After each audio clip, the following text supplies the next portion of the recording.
পাকিস্তানের নতুন পদক্ষেপে ভারতের ঘুম হারাম হয়ে গেছে। পাকিস্তান, ইরান ও তুরস্কের নতুন চালে ভারত, ইসরায়েল, আমেরিকার মাথা নষ্ট। আমেরিকা, ইসরায়েল, ভারত নানাভাবে পাকিস্তান, ইরানকে দুর্বল করার চেষ্টা করছে, কিন্তু ঘটনা ঘটে যাচ্ছে উল্টো। পাকিস্তানের রেলমন্ত্রী মোহাম্মদ হানিফ আব্বাসি ঘোষণা করেছেন, পাকিস্তানের রাজধানী থেকে সরাসরি ট্রেন যাবে ইরানের উপর দিয়ে তুরস্ক পর্যন্ত।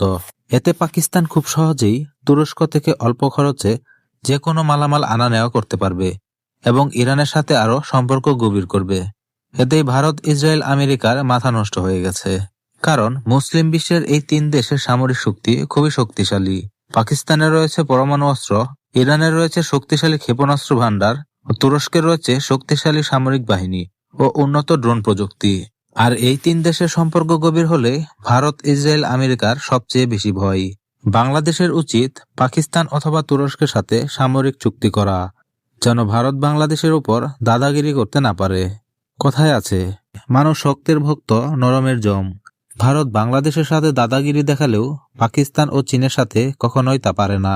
তাই বাংলাদেশের উচিত চীন অথবা পাকিস্তান অথবা তুরস্কের সাথে সামরিক চুক্তি করে বাংলাদেশের সামরিক শক্তি আরো বাড়ানো। কারণ বাংলাদেশের একমাত্র হুমকি হিসেবে রয়েছে ভারত। ভারতের কারণে বাংলাদেশ আরো পিছিয়ে রয়েছে সব দিক দিয়ে।